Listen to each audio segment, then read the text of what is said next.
वरदा हरी विठ्ठल श्री ज्ञानदेव तुकाराम ज्ञानेश्वर महाराज की जय। या कुंदेंदु तुषार हार धवला, या शुभ्रवस्त्रावृता,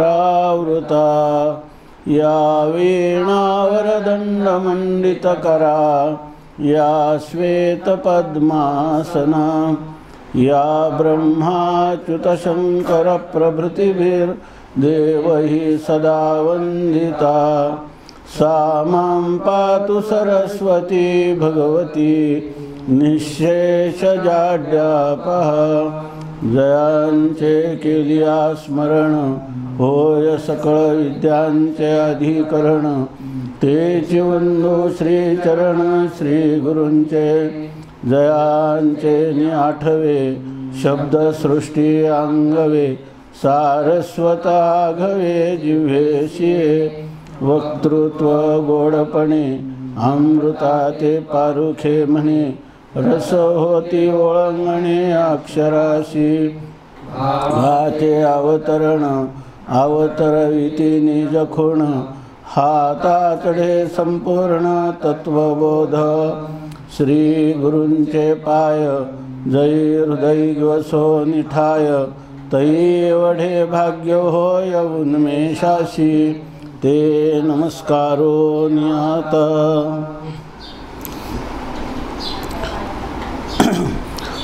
तत्क्षेत्रं यच्च यादृक् यद्विकार्यतश्च यत्, स च यो यत्प्रभावश्च तत्समासेन मे शृणु। तत्क्षेत्रं यच्च यादृक् यद्विकार्यतश्च यत्, स च यो यत्प्रभावश्च तत्समासेन मे शृणु।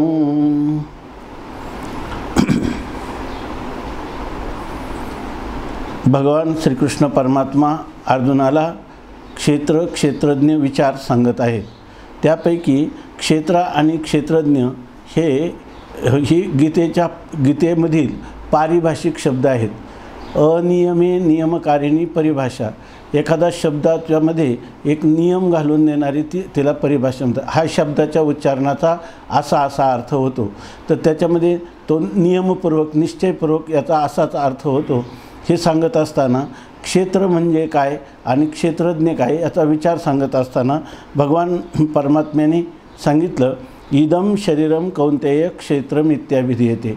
ह्या शरीराला क्षेत्र असं म्हणतात, क्षेत्र इति अभिधीयते, क्षेत्र असं म्हणतात। कशाला? ह्या शरीराला क्षेत्र म्हणतात असं सांगितलं।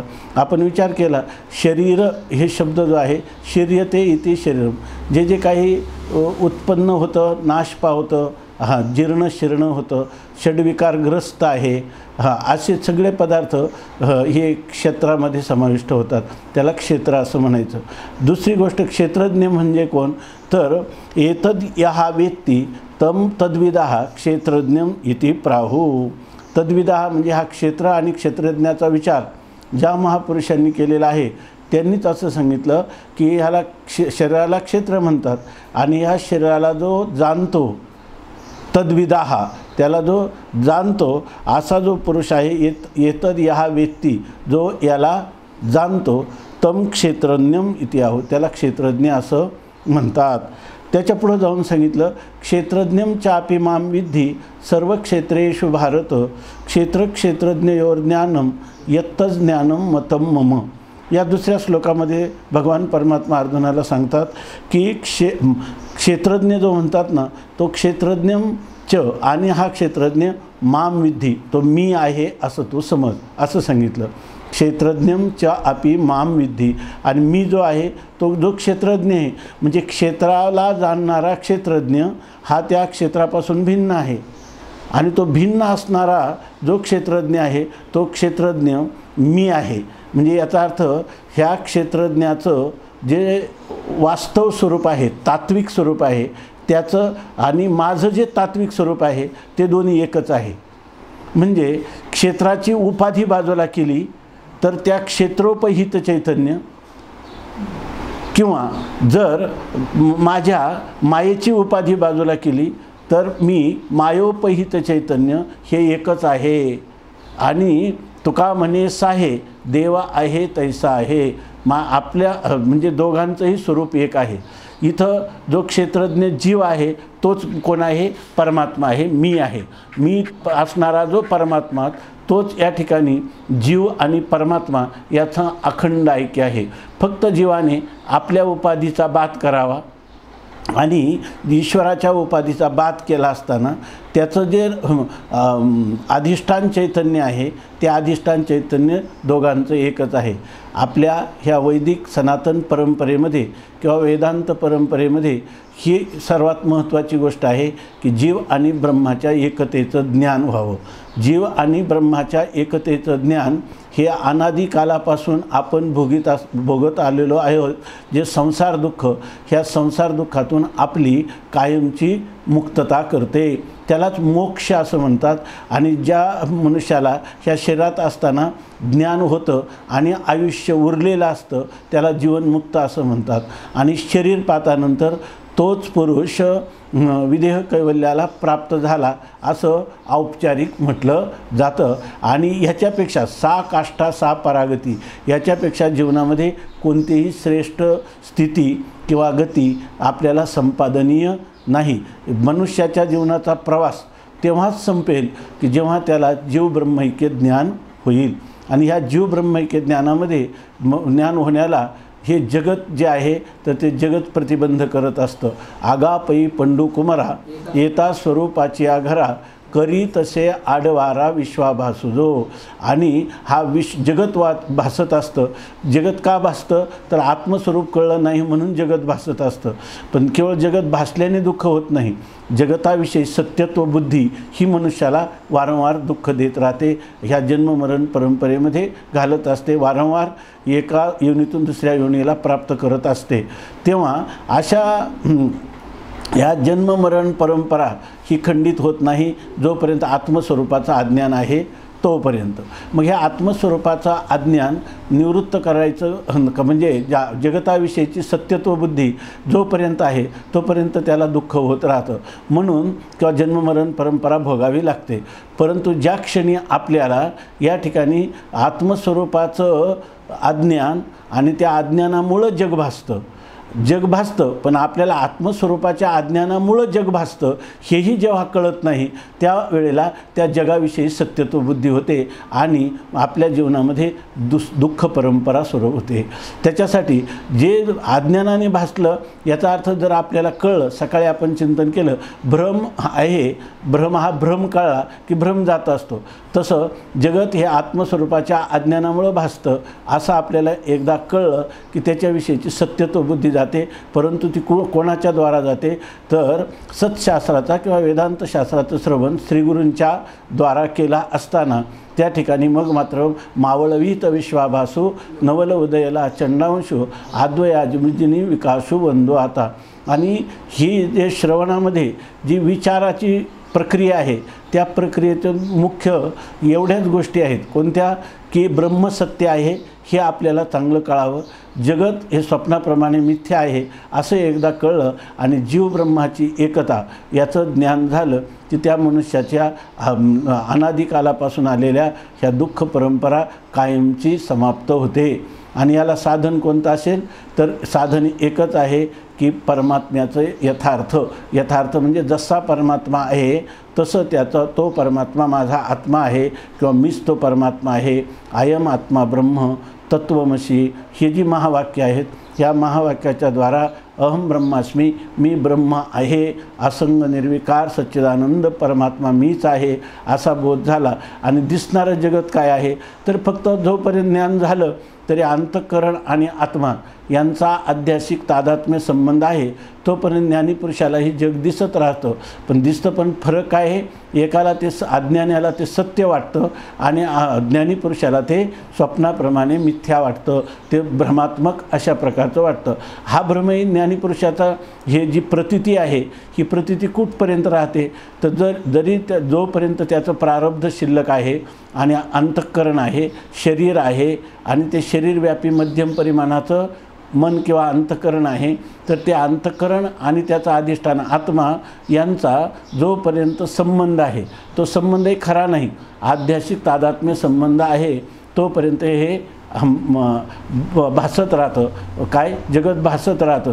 परंतु त्याला उदाहरण देतात शास्त्रकार, एखादी स्फटिक मणी आहे आणि त्याच्या खाली जास्वंदीचं फूल ठेवलं.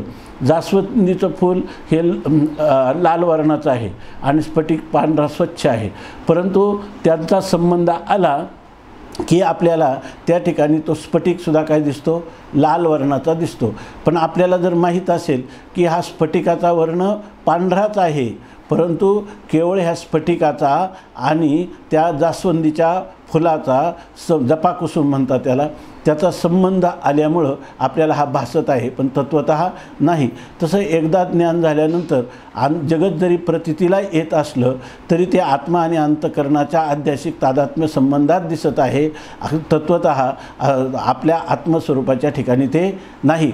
अंतःकरणाचे धर्म आत्मस्वरूपाच्या ठिकाणी आरोपित झाल्यासारखे दिसतात असा बोध असतो. त्यामुळं ज्ञान झाल्यानंतर अव्यवहित उत्तर क्षणापासून त्याला कधीही पुन्हा जगत सत्यतेचा भ्रम होत नाही. आणि यासाठी मनुष्य जीवनामध्ये जेवढा काही विचार प्रयत्नाची पराकाष्ठा ती एवढ्याचसाठी करायची का जगत आपल्याला मरणाच्या अव्यवहित एक क्षण का होईना हे जगत हा भ्रम आहे असं वाटलं पाहिजे. आणि मी आत्मा आहे किंवा मी सच्चिदानंद स्वरूप ब्रह्म आहे, ब्रह्मरूप आत्मा मी आहे असा बुद्धीचा निश्चय झाला पाहिजे. माऊली सांगतात बुद्धी निश्चये आत्मज्ञान ब्रह्मरूप भावी आपणा आपण ब्रह्मनिष्ठा राखे पूर्ण तत्परायण अहर्निशी. याची एक पद्धती, एक प्रक्रिया आहे की बुद्धीचा निश्चय झाला पाहिजे. अहम ब्रह्मास्मी, मी ब्रह्म आहे असा निश्चय झाला पाहिजे. पण ही निश्चय होण्यासाठी जरी आपल्याला जर केवळ श्रद्धा जरी ठेवली तर श्रद्धावान लभते ज्ञानम, श्रद्धेने हा बुद्धीचा निश्चय होऊ शकतो. पण हे करत असताना जर आपल्या अंतःकरणामध्ये ज्ञान गुरूंनी तत्त्वमसी महावाक्याचा उपदेश केल्यानंतरही जर आपल्या ठिकाणी प्रमाण जी वेदवाक्य आहे ती या ठिकाणी द्वैता किंवा अद्वैताचं अद्वैतपरक निरूपण करतात, याविषयी जर शंका वाटली तर पुन्हा त्याच्यासाठी विचाररूप दुसरं श्रवण केलं पाहिजे. कारण का त्या विचाररूप श्रवणामध्ये पुन्हा आपल्याला प्रमाणगत असणारे जे संशय आहेत, वेदवाक्यांचं तात्पर्य या ठिकाणी जीव ब्रह्माचं ऐक्य सांगतं की भेद सांगतं अशी जी शंका आहे ती संतासवे बैसता योग ज्ञानी पैसता गुरुचरण उपासिता वैराग्यशी वैराग्यपूर येदीची सत्कर्मे आशेष ही अज्ञान विरमे जयाचे अहम विश्रामे आत्मरूपी. आपला जो अहंकार आहे मी देह म्हणतो, हा श्रवणाच्या द्वारा आपला अहंकार आत्मस्वरूपाशी एकीभूत होऊन जाईल, आत्मस्वरूपाशी समरस होऊन जाईल, वेगळा उरणार नाही. अशा प्रकारचं हे श्रवण केलं पाहिजे. तुकाराम महाराज म्हणतात विरळा ऐसा कोणी तुका त्याशी लोटांगणी.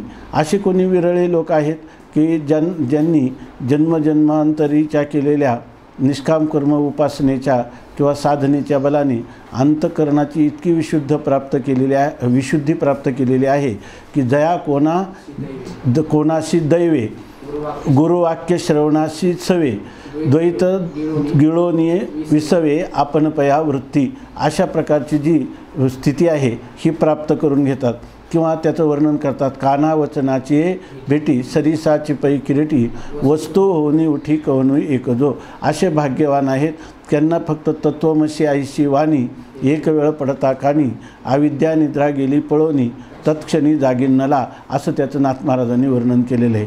परंतु सामान्यपणे ह्या गुरुशिष्य परंपरेमध्ये असे अधिकारी विरळे असतात.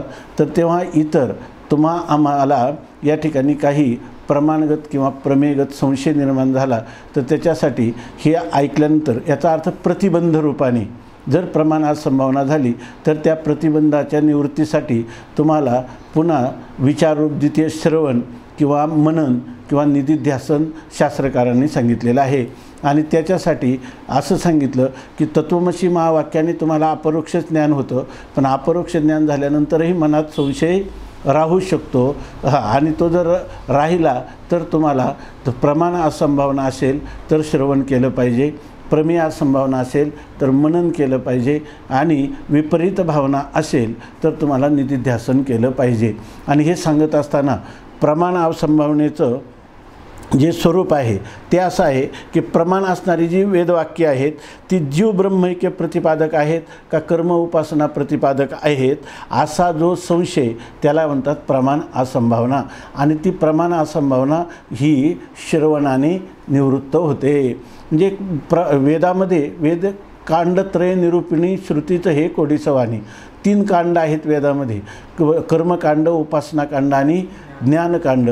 तेव्हा वेदाचं स्वाध्याय करताना किंवा विचार करताना वेदाला नेमकं कर्म उपासना सांगायची की ज्ञान सांगायचं आहे, याच्यामध्ये जर आपल्याला संशय आला तर विचाररूप दुसरं श्रवण केलं पाहिजे. आणि त्या श्रवणाचं स्वरूप काय सांगितलं, जीव ब्रह्माचा अभेद हे वेदांतशास्त्राचं मुख्य प्रमेय किंवा सिद्धांत आहे.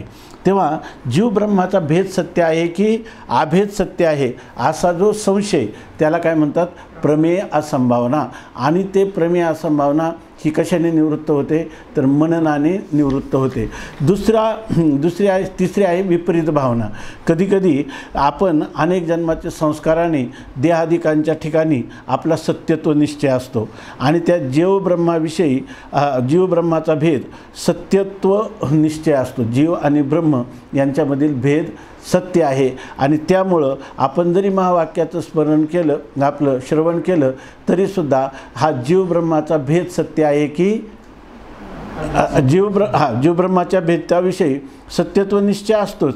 आणि त्या विपरीत अशा सत्यत्व निश्चयाला काय म्हणतात, विपरीत भावना असं म्हणतात. आणि याची निवृत्ती ही निधिध्यासनाने होते. आता प्रमेय संभावनेची निवृत्ती निधिध्यासनाने आपलं मननाने होते. त्या मननाचं स्वरूप काय आहे असा जर आपण विचार केला तर जीव ब्रह्माच्या भेद निश्चयाला बाधक आणि अभेद निश्चयाला साधक असं यौक्तिक अद्वैत ब्रह्मचिंतन करणं याला म्हणतात मनन. आणि ह्या मननाने हा प्रमेय संभावना नावाचा प्रतिबंध निवृत्त होतो.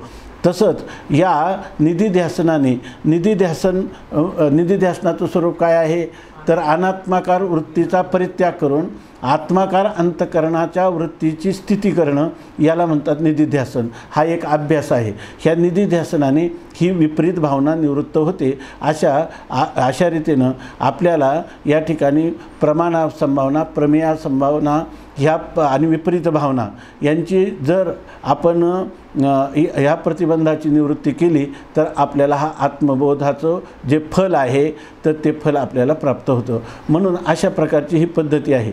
तर ह्या पद्धतीला आता जे आपण करत आहोत हे काय आहे, श्रवण आहे. म्हणजे वेदांत वाक्याचा तात्पर्याचा निश्चय करायचा आणि त्यासाठी विचार करण्यासाठी अध्यारोप अपवादाच्या भाषेमध्ये हे क्षेत्रज्ञ विचार सांगितले आहेत. आणि या क्षेत्रज्ञ विचारामध्ये आपल्याला सांगतात की अर्जुना काय देह हे क्षेत्र म्हणजे तरी पार्था परिशिजे देह हे क्षेत्र म्हणजे जो हे जाणे तो बोलिजे क्षेत्रज्ञ येथ. आणि क्षेत्रज्ञ काय आहे तर तरी क्षेत्रज्ञ जो येथे तो मीची जाण निरुते. क्षेत्रज्ञ हा मीच आहे. आपलं चिंतन कशासाठी चालले, या वाक्यामध्ये भगवान परमात्मा अर्जुनाला तत्त्वमसी महावाक्याचा उपदेश करतात. जो क्षेत्रज्ञ आहे तो काय आहे, मीच आहे. म्हणजे जीव आणि परमात्मा यांचं ऐक्य सांगतात. आणि ह्या ऐक्यबोधाने गुरूंनी उच्चारलेल्या तत्त्वमसी महावाक्याचं श्रोत्याच्या अधिकारी श्रोत्याच्या श्रोत्राशी संबंध झाला असता त्याला जी अहम ब्रह्मास्मी इत्याकारक वृत्ती होते त्या वृत्तीमध्ये प्रतिबिंबित झालेलं किंवा प्रतिफलित झालेलं जे चैतन्य ते ह्या अज्ञानाच्या काय आहे, विरोधी किंवा अज्ञानाचं नाशक आहे. अज्ञानाची निवृत्ती होऊन तो जीव आपल्या स्वरूपामध्ये स्थित होतो. तदा द्रष्टुः स्वरूपे अवस्थानम. अशा प्रकारची द्रष्ट्याची आपल्या आत्मस्वरूपाच्या ठिकाणी किंवा आत्मरूप ब्रह्मस्वरूपाच्या ठिकाणी त्याची स्थिती होते असं सांगतात. म्हणून हे सांगत असताना त्यांनी सांगितलं, हे जर ज्ञान असेल तर ह्याच ज्ञानाला आम्ही खरं ज्ञान असं म्हणतो. हे सांगत असताना क्षेत्र आणि क्षेत्रज्ञाते जाणणे जे निरुते ज्ञान ऐशे तयाते मानू आम्ही त्यालाच ज्ञान म्हणतो असं या ठिकाणी ज्ञानोबाराय सांगतात. आणि मग आता हा जो क्षेत्रज्ञ विचार आहे याच्याविषयी सांगतात की क्षेत्राचा विचार आम्ही तुम्हाला सांगतो, ते क्षेत्र कसं आहे तर त्याविषयी सांगतात. तत्क्षेत्रम यच्च यादृक्च यद्विकारी यतः च यत् सहा च यः यत् प्रभावः च तत्समासेन मी शृणु. आता भगवान परमात्मा सांगतात तत्क्षेत्रम म्हणजे ते क्षेत्र, ते यत म्हणजे ते जे क्षेत्र आहे, यादृक्च ज्या प्रकारचं ते क्षेत्र आहे, यद विकारी ज्या विकाराने ते युक्त आहे, किंवा ते क्षेत्र ज्याचा विकार आहे, किंवा विकार म्हणजे इंद्रियादिक हे ज्या क्षेत्राचे विकार आहेत, यतःच यत आणि ते क्षेत्र जे क्षेत्र यतःच ज्याच्यापासून उत्पन्न झालेलं आहे, आणि सहाच आणि ते क्षेत्रात सहाच या हा यत प्रभावच आणि त्या क्षेत्राचा जो प्रभाव आहे म्हणजे त्या क्षेत्राच्या ठिकाणी उपाधिकृत ज्या शक्ती आहेत, आणि तत्समासेन मे शृणु ते मी तुला अत्यंत संक्षेपाने सांगत आहे, ते तू शृणु ऐक असं सांगतात. आता ह्या श्लोकामध्ये भगवान परमात्म्यांनी त्या क्षेत्राविषयी असं सांगितलं की आम्ही तुला क्षेत्राविषयी समासाने म्हणजे थोडक्यात संक्षेपाने आम्ही तुला निरूपण करणार आहोत. तर त्या ठिकाणी शब्द जे ना ते क्षेत्र यत म्हणजे जे आहे, पुन्हा ते जसं आहे, ज्या विकाराने युक्त आहे, ज्याच्यापासून ते झालं आहे, आणि त्याचा जो प्रभाव म्हणजे त्या क्षेत्राच्या ठिकाणी असणारी उपाधींची जी शक्ती आहे ते सर्व मी तुला आता सांगणार आहे. याविषयी आता ज्ञानोबाराय बोलतात. हा श्लोकाचा सरळ अन्वयानुरूप अर्थ झाला आणि त्याचं निरूपण आता माऊली सांगतात. आपल्या भाषेमध्ये माऊली सांगतात, तरी क्षेत्र येणे नावे हे शरीर जेणे भावे म्हणितले ते आघवे सांगो आता.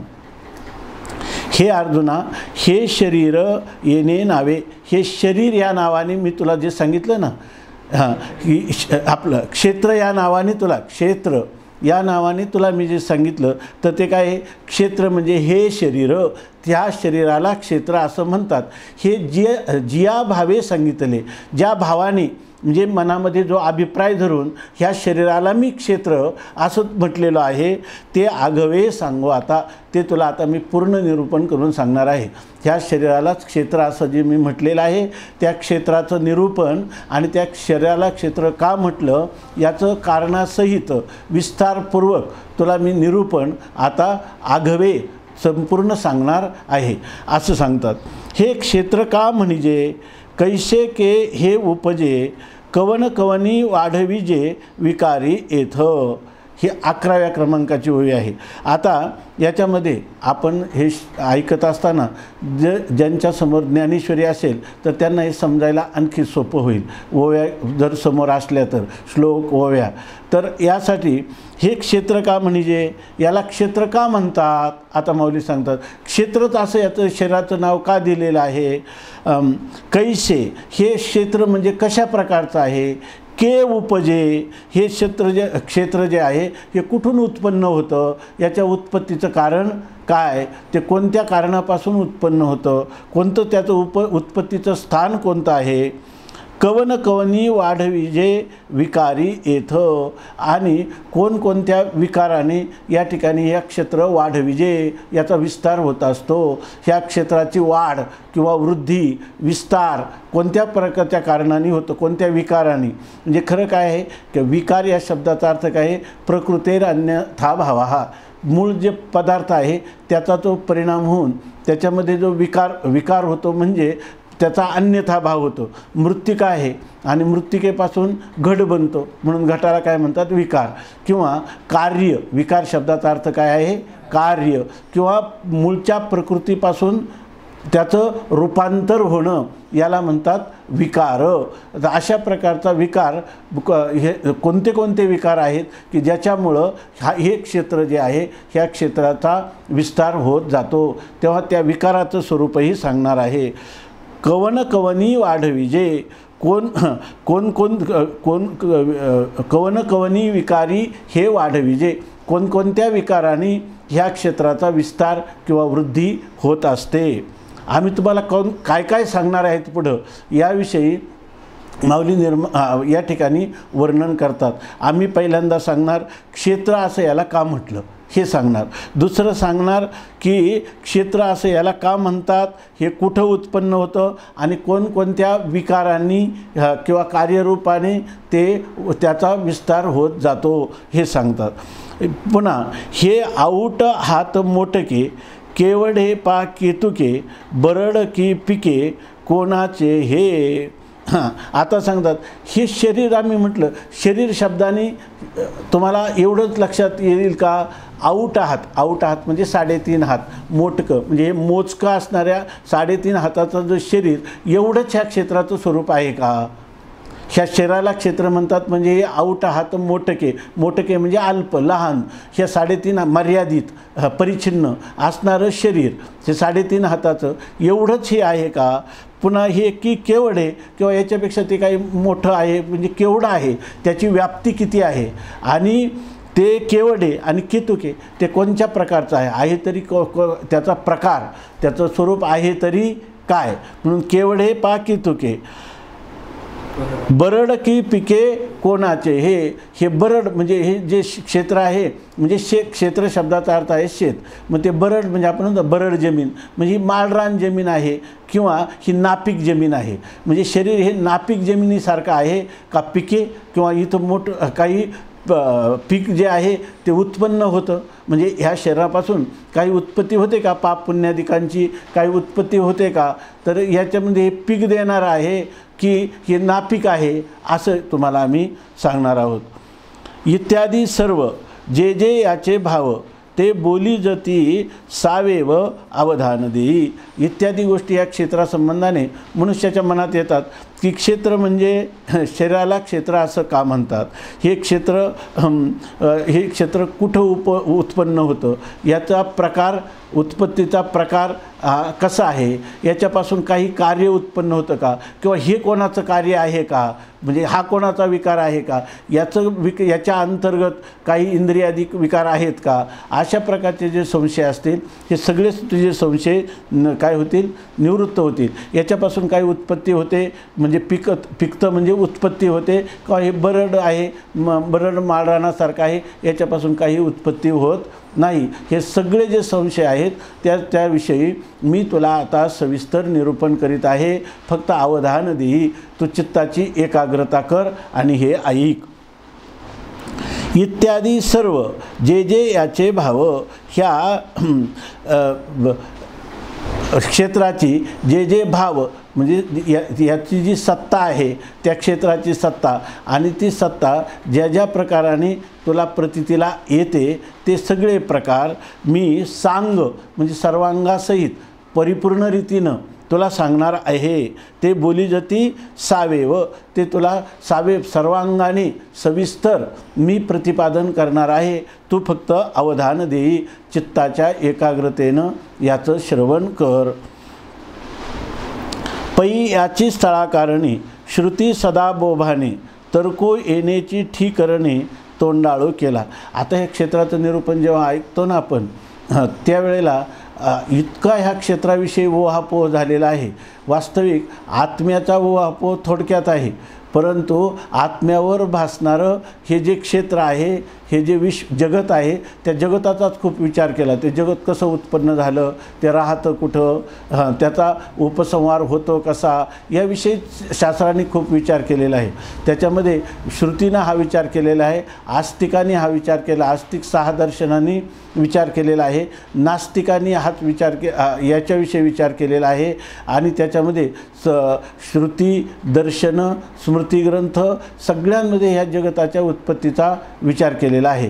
तेव्हा ते म्हणतात की याची स्थळाकारणे, ह्या ठिकाणी ह्या स्थळाविषयी म्हणजे ह्या कोणत्या क्षेत्र ह्या विषयासंबंधाने श्रुती सदा बोभाने, श्रुती म्हणजे वेद, वेद जे आहे त्या वेदातले मंत्र जर पाहिले तर आपण त्याच्यामध्ये बराच सदा म्हणजे निरंतर बोभाने म्हणजे त्याच्याविषयी मोठा बोभाटा, मोठा बडबड किंवा त्याच्या मध्ये अधिक प्रमाणाने विचार कुठं सांगितलेले आहेत तर वेदाचं. वेद सदा म्हणजे वेद जो आहे तो नित्य बोभाने म्हणजे वारंवार बोलत राहतो, त्याच्याविषयी बडबड करत राहतो सारखा. हे कशाविषयी, हे नेमकं क्षेत्राचं स्वरूप काय आहे, सगळा वेदामधली जी काही विधानं असतील तर त्या क्षेत्राविषयी विचार करणारी आहेत. तो सदा बोभाने नित्य निरंतर बडबड करत राहतो किंवा सांगत राहतो.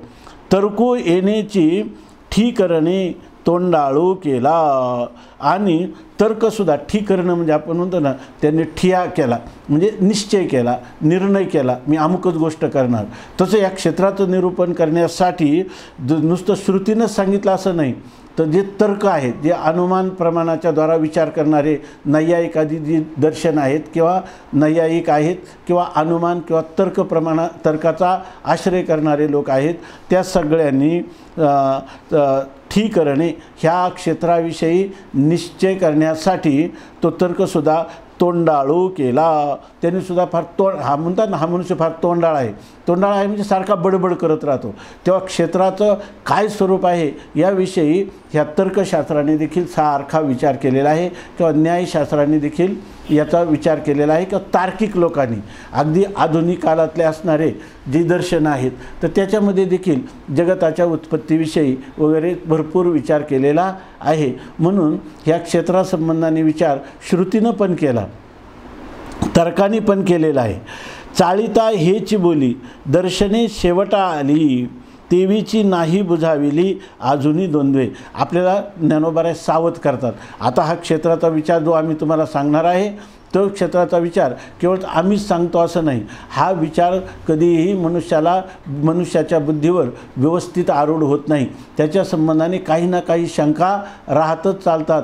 कारण हा विचार श्रुतीनं केला, श्रुतीने खूप मोठ्या विस्ताराने केला. इतकंच नाही, जे तार्किक लोक आहे, तार्किकामध्ये एक आहे म्हणजे जो श्रौत आस्तिक आहे, त्याने श्रुतीच्या आधारावर तर्क केला वेदांतासारख्या दर्शनांनी. आणि नैयायिक जे आहेत तर त्यांनी काय केला तर कशा अनुमान प्रमाणाच्या आधाराने जरी तर्क मानला पण जर तर्क आणि शास्त्र श्रुती यांच्यामध्ये विरोध आला तर त्यांनी श्रुती प्रमाणाला न मानता आपला अनुमान प्रमाणाने जे काही निश्चय झाला तोच वास्तव आहे असं प्रतिपादन केलं. म्हणून काही तार्किक आस्तिक आणि काही श्रौत आस्तिक ह्या दोघांनी त्याचा विचार केलेला आहे. म्हणून म्हणतात की तर्कू येण्याची ठीक करणे, तर्काने याचा विषय निश्चय करण्यासाठी तोंडाळू केला. तो अत्यंत तोंडाळ झाला म्हणजे त्याने त्याच्याविषयी अतिशय बडबड केली. म्हणजे अन्य तर्काच्या किंवा युक्तीच्या आधाराने या ठिकाणी ह्या क्षेत्राच्या स्वरूपाचा निर्णय केला आणि आमचाच निर्णय बरोबर आहे असं प्रतिपादन केलेलं आहे. म्हणून त्याला तोंडाळ केला असं म्हणतात. किंवा तर्कू येण्याची ठिकाणे तोंडाळू केला असा एक पाठ आहे. येण्याचे ठिकाणी म्हणजे ह्या क्षेत्राच्या ठिकाणी म्हणजे क्षेत्राच्या संबंधाने त्या ठिकाणी त्या तर्काने भरपूर प्रकारचं आपल्या अभिप्राय मांडलेले आहेत. चाळीता हेची बोली दर्शने शेवटा आली, तेवीची नाही बुझाविली अजूनही द्वंद्वे. आणि हेची बोली चाळीता आणि ह्याच विषयी बोलणं करत असताना दर्शने शेवटा आली. आपल्या भारतीय संस्कृतीमध्ये दार्शनिक परंपरा आहे. दार्शनिक परंपरा जसं 4 वेद आहेत त्याचप्रमाणे या ठिकाणी दर्शन आहेत.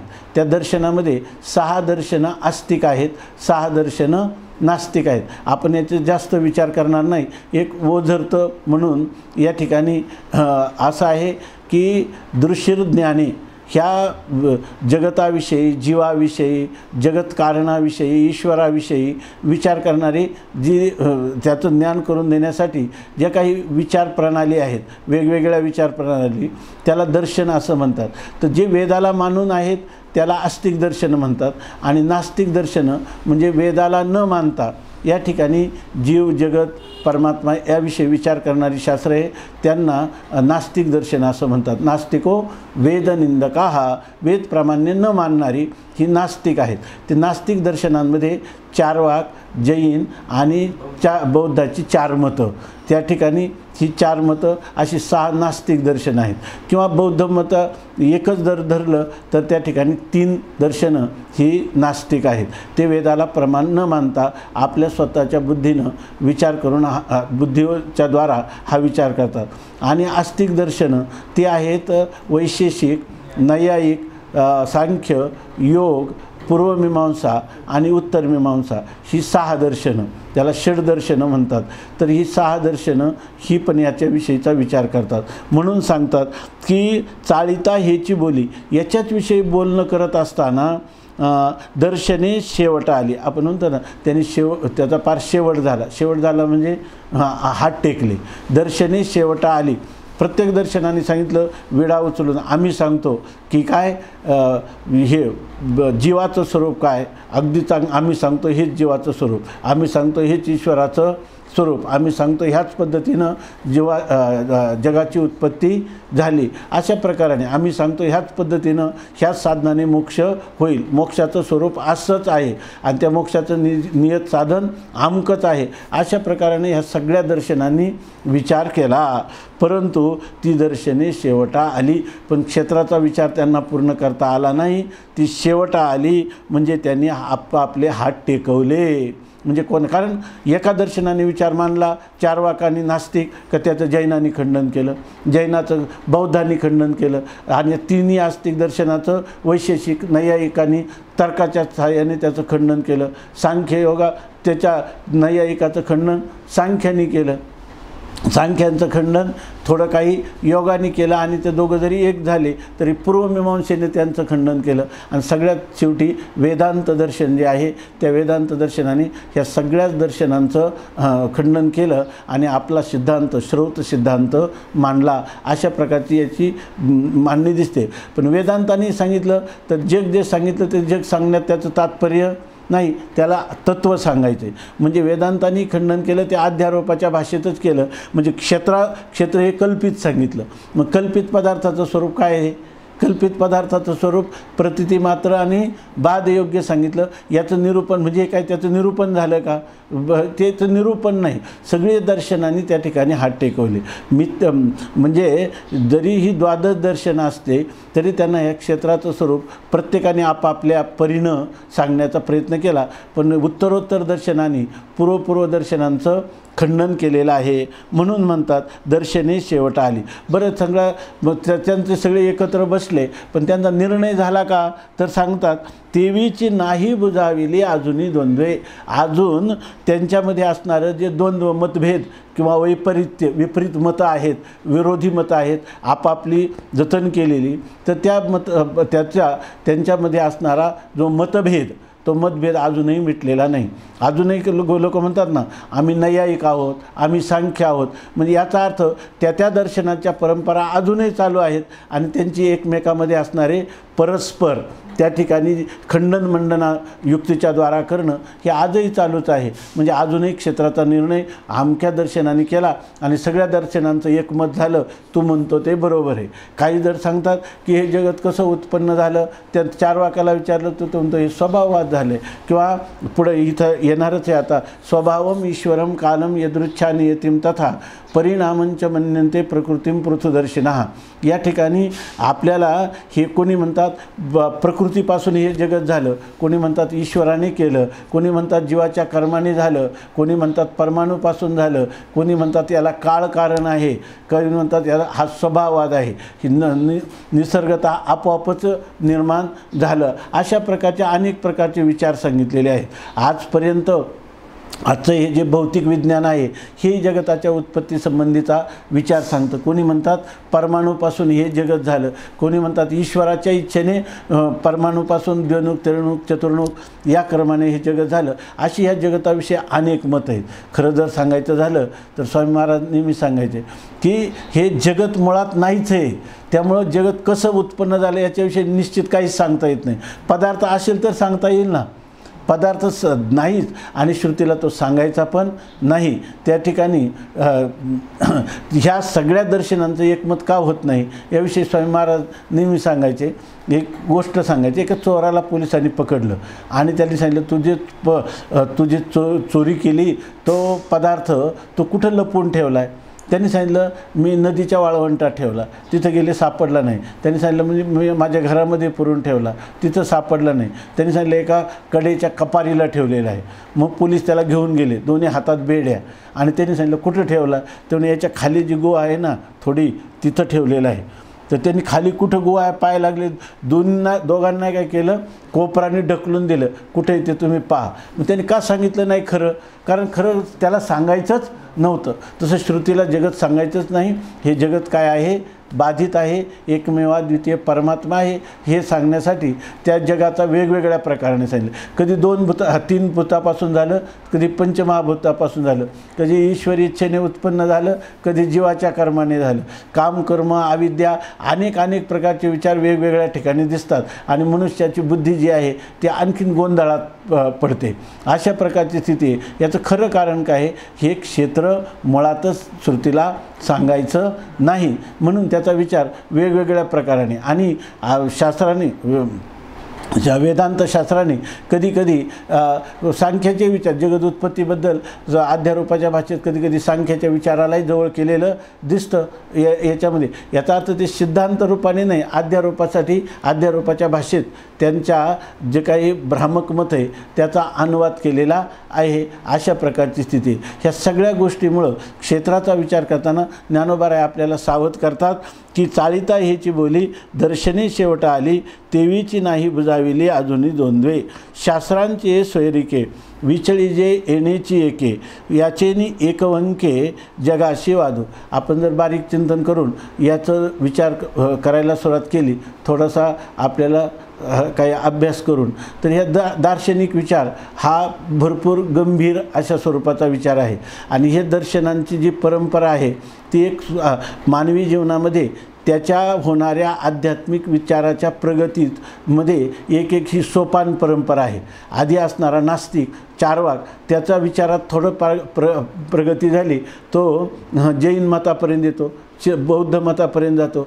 त्याचं काही वैराग्यादी घेऊन तो ज्या वेळेला हात टेकतो त्यावेळेला तो वैशेषिक मताच्या रीतीनं, नंतर न्यायाच्या मार्गाने हळूहळू सांख्य, नंतर योग, पूर्वमीमांसा, वेदांत, अशा प्रकारचं ही एक प्रकारची सोपान परंपरा आहे. म्हणजे याचा अर्थ काय आहे, मानवी जीवनाची जी आध्यात्मिक उत्क्रांती आहे तिच्यामध्ये ह्या दर्शनाचा उपयोग आहे, एका पायरीवरून दुसऱ्या पायरीवर जाण्यासारखा.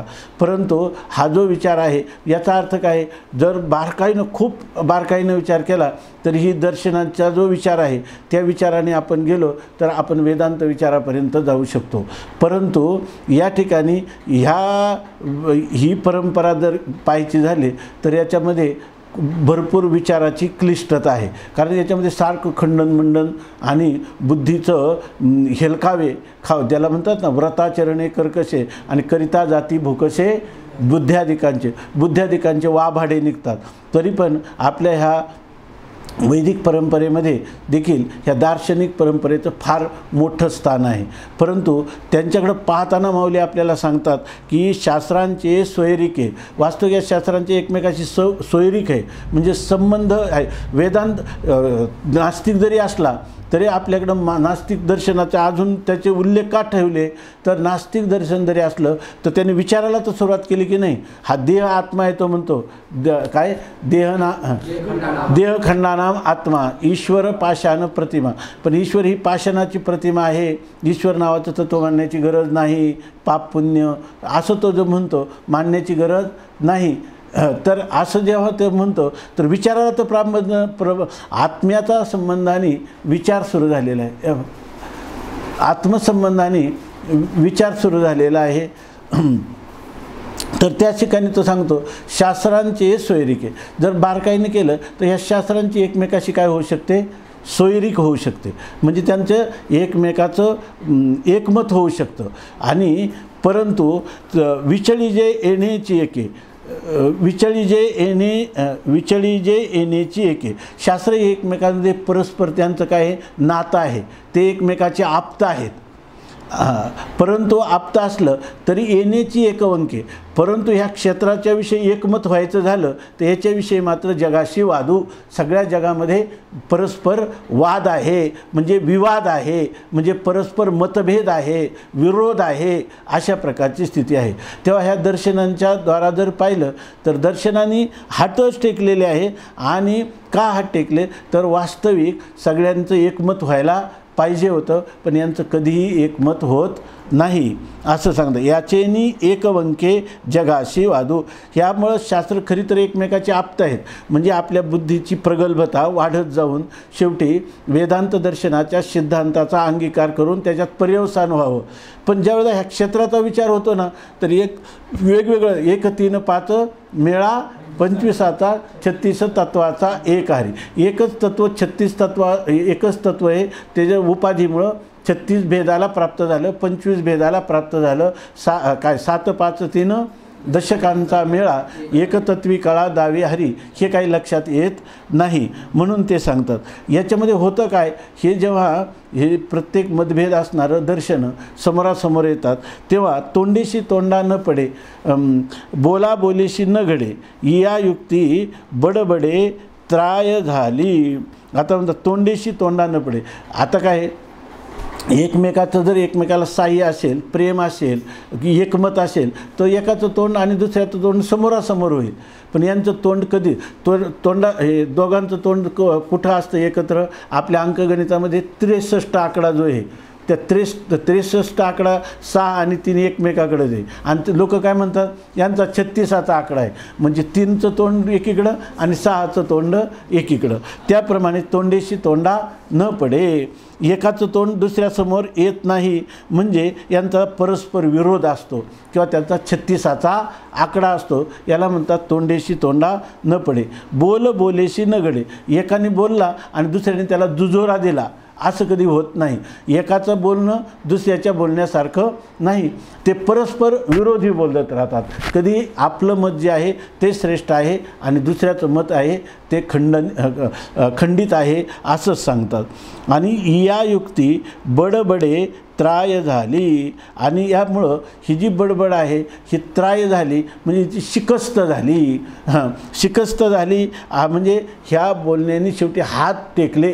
कितीही कोणी बोला तरी त्याचं खंडन होतं जातं. परस्पराचं खंडन मंडन याच्यातच चाललेलं आहे.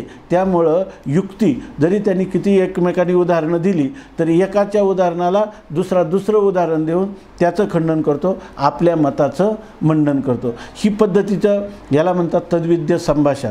थोडक्यात सांगतो की ज्या वेळेला नैमिषारण्याधिकामध्ये सगळे ऋषीमुनी एकत्र येऊन विचार करत होते, तेच हे प्रत्येकाने आपापली मतं जी आहे, आपली अनुभूती मांडलेली आहे आणि त्याच्यातूनच ह्या सगळी मतं निर्माण झालेली आहेत. तेव्हा या मतांमध्ये कधीही एकमत होताना दिसत नाही, तर पण प्रत्येकाने आपापल्या युक्ती सांगितलेल्या आहेत. एक म्हणेल जगत सत्य आहे तर दुसरा म्हणतो मिथ्या आहे. पण अशी जेव्हा चर्चा होती, ह्या चर्चेचे 3 प्रकार आहेत. साधारणपणे 3 प्रकार आहेत. एकाला म्हणतात वाद किंवा संवाद, एक आहे जल्प आणि एक आहे वितंड. लोक आपण आपल्या परमार्थामध्ये चर्चा करतो, त्या चर्चेमध्ये हे सगळं आपल्याला माहीत पाहिजे. काही लोक जे आहेत ना तर त्याच्यामध्ये खरा संवाद आहे. वादे वादे जायते तत्वबोधा.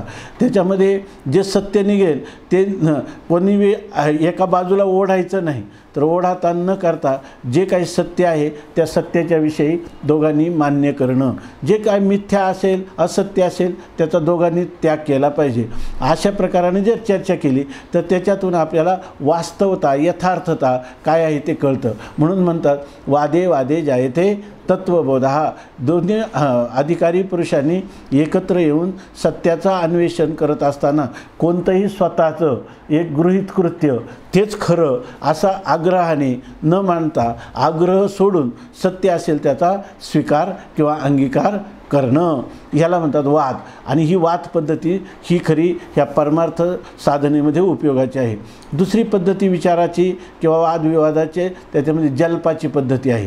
त्या जल्पामध्ये काय करतात, दुसऱ्याच्या मताचं खंडनच करत राहायचं आणि आपल्या मताचंच मंडन करायचं, त्याला म्हणतात जल्प. आणि वितंड नावाचा जो पदार्थ आहे त्याच्यामध्ये स्वपक्ष स्थापनाहीन, आपल्या स्वतःच्या पक्षाची स्थापना करायची नाही, दुसऱ्याच्या मताचं खंडन करत राहायचं. आणि लोक काय म्हणतात, त्याच्यामुळं काय होतं तर माणसाचं मन क्षुब्ध होतं म्हणजे ह्या वितंडामुळं. दुसऱ्याचं खंडन करायचं, आपला पक्ष स्थापन करायचा नाही, याच्यामधून काही त्याला निष्पन्न होत नाही. तेव्हा कधी मनुष्याने जल्प किंवा वितंडा न करता या ठिकाणी त्यांनी वादाचा आश्रय करावा, मुमुक्षुनी वादाचा आश्रय करावा. तीच गोष्ट या ठिकाणी सांगतात, या युक्ती बडबडे त्राय झाले. त्यांनी युक्तीनं इथं एक दुसरा एक पाठ आहे, या गुंती, ही गुंतागुंत असल्यामुळं असा त्याचा अर्थ. आणि या युक्ती म्हणजे याच्या आपलं मत सिद्ध करण्यासाठी वेगवेगळ्या युक्ती किंवा उपपत्ती देतात, उदाहरणं देतात, दाखले देतात. तर पण किती जरी बडबड केली तरी त्याला क्षेत्राचं निरूपण पूर्ण झालं असं काही होत नाही आणि सर्वांचं एकमत काही होत नाही. म्हणून या युक्ती बडबडे त्राय झाली. नेनो कोणाचे हे स्थळ, परी कैसे अभिलाषाचे बळ, जे घरोघरी कपाळ पिटविता असे. हे कोणाचे स्थळ, हे क्षेत्र म्हणजे नेमकं कोणाचं राहण्याचं ठिकाण आहे, हे क्षेत्राचं स्वरूप काय आहे हे काही कळत नाही. हे कोणाचे स्थळ नेनो, हे क्षेत्र हे कोणाचं स्थान आहे हे काही कळत नाही. परी कैसे अभिलाषाचे बळ, पण सगळे लोक म्हणतात क्षेत्र काय घेतात, तुम्हाला क्षेत्र कळून घ्यायचं ना, आमच्याकडे या, आमचं शिष्यत्व स्वीकारा, आमची विचारप्रणालीचा अंगीकार करा, तुम्हाला हे निश्चित कळेल. परंतु कोणाचे स्थळ, नेमकं क्षेत्र हे कोणाचं स्थळ आहे हे काही आम्हाला कळत नाही. परी कैसे अभिलाषाचे बळ, पण लोकांना भलताच अभिलाष म्हणजे भलताच लोभ किंवा भलताच अभिमान, आणि त्या अभिलाषाचं बळ म्हणजे त्या अभिमानाचं काय सामर्थ्य पहा. की असं झालं तर आजही घरोघरी म्हणजे ह्या विचाराच्या प्रांतामध्ये दार्शनिक परंपरेत सगळा काथ्याकूट चालू आहे की नाही. सगळा कोणी काय म्हणतं हे जगत आपोआप निर्माण झालं, कोणी म्हणतं परमाणूपासून निर्माण झालं. सगळ्या परंपरा आहेत की नाही, दार्शनिक परंपरा आजही जिवंत आहेत. म्हणून म्हणतात कोणाचे घरोघरी कपाळ पिटविता असे. घरोघरी कपाळ पिटवतात म्हणजे सारखा काथ्याकूट चालूच आहे. कपाळ पिटवणं म्हणजे एखाद्या वस्तूचा ओहापोह, डोकेफोड, काथ्याकूट हा अजूनही चालूच आहे की नाही. म्हणजे अजूनही क्षेत्राचा निर्णय कोणाला झाला नाही. बरं, मात्र बंद झाले का मग सगळ्यांचं एकमत झालं असतं, एक सिद्धांताचा निर्णय सगळ्यांनी मान्य केला असता तर असा प्रसंग आला नसता. पण अजूनही कोणाचं जीवब्रह्माचा भेद सत्य आहे का अभेद सत्य आहे, मोक्ष कर्माने का उपासनेने का ज्ञानाने, किंवा कर्म उपासनेने आणि उपासना ज्ञानाने, समसमुच्चय का क्रमसमुच्चय, अशा प्रकाराने जगताची उत्पत्ती परमाणूपासून का ईश्वरापासून, अशा प्रकारचा हा वाद आजही चालूच आहे. म्हणून घरोघरी कपाळ पिटविता असे. घरोघरी या ठिकाणी कपाळ पिटवतात म्हणजे डोकेफोड करतात, काथ्याकूट करतात. ह्या विचाराचं साठी आपलं जे काही बुद्धी आहे ती बुद्धी पणाला लावतात. अनेक प्रकारचे आपल्याला उचित अशा प्रकारचे आपल्याला अनुकूल असे दृष्टांत शोधतात का दुसऱ्याने त्याचं खंडन केलं. अशा प्रकारची स्थिती चालू आहे. आता याच्यामध्ये ज्ञानोबाराय सांगतात, नास्तिका द्यावया तोंड, वेदाचे गाढे बंड, ते देखोनी पाखांड आनची वाजे. आता काय जो वेद किंवा वेद प्रामाण्याला मानणारे जे लोक आहे ना ते ह्या नास्तिकाचं खंडन करतात. नास्तिक काय म्हणतो, अरे कुठलं तुम्ही पाप पुण्य ही एक प्रकारची भूलताप आहे, स्वर्ग नरक वगैरे काही नाही, आत्मा म्हणून देहाहून वेगळा कोणी नाही, काय देहखंडानाम आत्मा आणि ईश्वर पाशान प्रतिमा आणि या पर्वती प्रमा ढळो नेणे, असा जो चारवाक आहे. चारवाक म्हणजे जो अतिशय गोड बोलतो, आपल्याला बरं वाटतं त्याला चारवाक म्हणतात. तर याच्यामध्ये त्यात तो लोकांना सांगतो, ह्या लोकांच्या नादी लागू नका, स्वर्ग नरक आणि पाप पुण्य याच्यापेक्षा तुम्हाला सांगतो, यावत जीवम सुखम जीवेत ऋणम कृत्वा घृतम पिबेत भस्मीभूतस्य देहस्य पुनरागमनम कुतः. जोपर्यंत जगायचं तोपर्यंत आनंदाने जगा, जे खायला वाटेल ते खा, प्यायला वाटेल ते प्या, पैसे कमी पडले तर कर्जाने घ्या, मेल्यावर कोणाचे द्यायचे आणि कसलं स्वर्ग आणि कसलं नरक. भस्मीभूतस्य देहस्य, गेलेला देह म्हणजे आत्मा आहे, तो देह पडल्यावर त्याचं कर्ज फेडायला पुन्हा यायचं असतं काय, आणि नाही फेडलं म्हणून काय तुम्हाला नरकात जावं लागतं काय, काही करावं लागत नाही. हे सगळं बोलताप आहे. ह्या वेदाच्या नादी तुम्ही लागू नका, वेदाच्या नियमाचं पालन करू नका, असं तो सांगतो. म्हणून त्याला म्हणतात पाखंडी. पाखंडी म्हणजे जे वेदप्रमाण्य न मानणारा. परंतु तो जेव्हा असं मानतो त्यावेळेला वेदाचे गाढे बंड, वेदाचं फार मोठं बंड आहे. बंड आहे म्हणजे त्या नास्तिक मताचं खंडन करण्यासाठी श्रौत आस्तिक लोक सगळे तुटून पडले त्याच्यावर आणि त्याचं खंडन केलेलं आहे. बराचसा विचार आहे. नास्तिकाचं खंडन कोणी केलं? वेदाने. कारण स्वतंत्र बुद्धीनं, जी बुद्धी परिच्छिन्न बुद्धीनं या संपूर्ण जगताच्या विस्ताराचा, कार्यरूप प्रपंचाचा विचार होऊ शकत नाही, तर कारणाचा विचार बुद्धी करील काय? आणि कारणाचा करू शकत नाही तर ह्या सर्व कार्यकारणाच्या अधिष्ठानापर्यंत बुद्धी जाईल का स्वतंत्र? तिला याचा निर्णय कधीच होणार नाही. हा निर्णय कारण बुद्धीच्या ठिकाणी मानवी बुद्धी शुद्ध स्वतंत्र रीतीनं ह्या संपूर्ण विश्वाचं कोडं जाणण्याला समर्थ नाही. याचं कारण जर काय असेल तर हे कारण आहे की मानवी बुद्धीच्या ठिकाणी भ्रम, प्रमाद, करणापाठव आणि विप्रलिप्सा या नावाचे दोष असतात. म्हणजे कोणतीही मनुष्य बुद्धिमान असला तरी त्याच्या बुद्धीच्या ठिकाणी हे दोष असू शकतात. भ्रम म्हणजे रज्जूवर सर्पाचा भ्रम होतो की नाही, आणि तो माणूस काय सांगतो, अहो इथं दोरी नाही, हा सर्प आहे.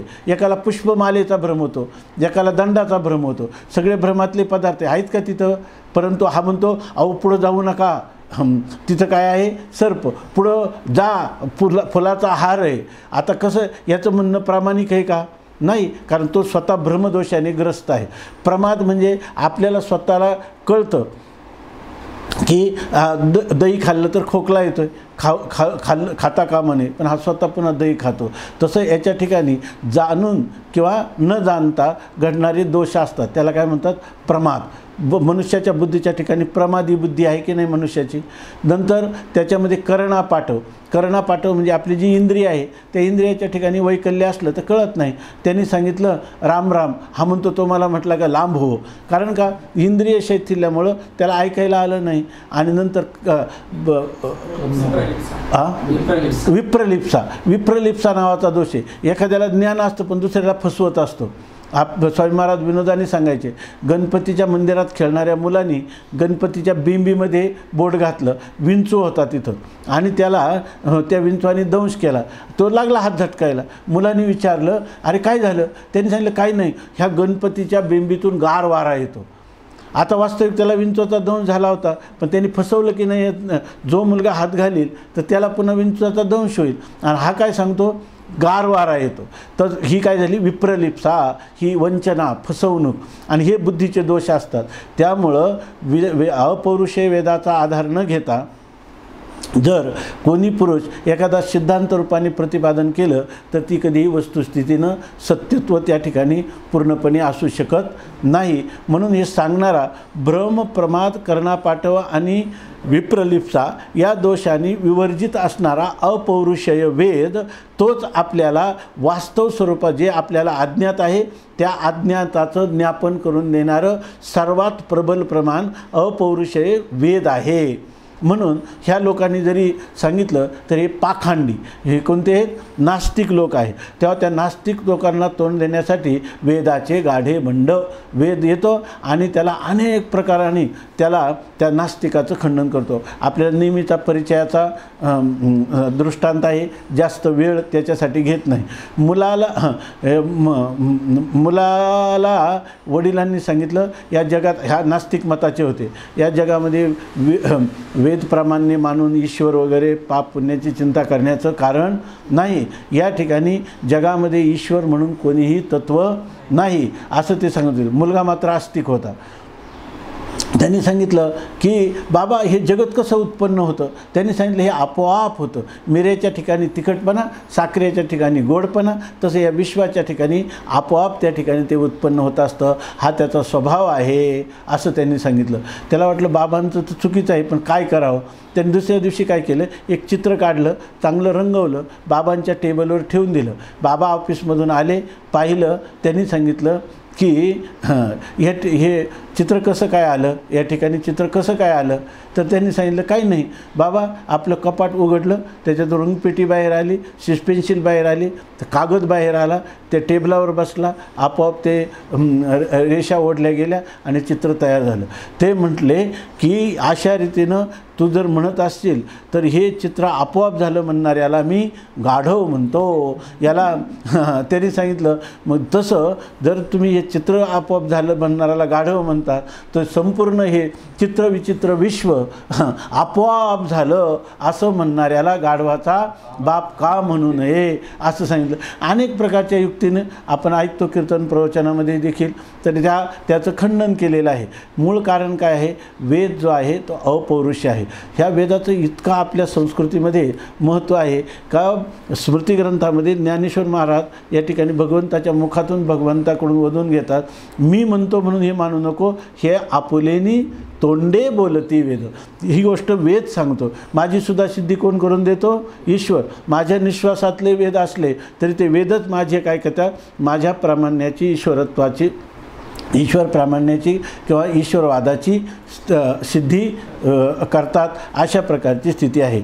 असो या ठिकाणी सांगतात की नेनो कोणाचे हे स्थळ कैसे आपलं नास्तिका द्यावया तोंड, वेदाचे गाढे बंड, ते देखोनी पाखांड आन चिवाजे. पण असं बोलल्यावर त्याला खूप राग येतो आणि तो पाखांडी किंवा नास्तिक जो आहे आनची वाजे, तो या ठिकाणी दुसरंच काहीतरी बडबडायला सुरुवात करतो. मग तो काय म्हणतो, तुम्ही मला साधारण समजले का, तुमचा जरी मी वेद मानत नसलो तर युक्तीपुढं तुमचं, मी जर तुम्हाला काही युक्ती सांगितल्या तर तुमचं सर्वच्या सर्व हा ईश्वरवाद खंडित झाल्याशिवाय राहणार नाही. मग तो अन्य वाजे म्हणजे बडबड करायला लागतो. असो हा काही विचार राहिलेला आहे, आपण उद्याच्या चिंतनात करू.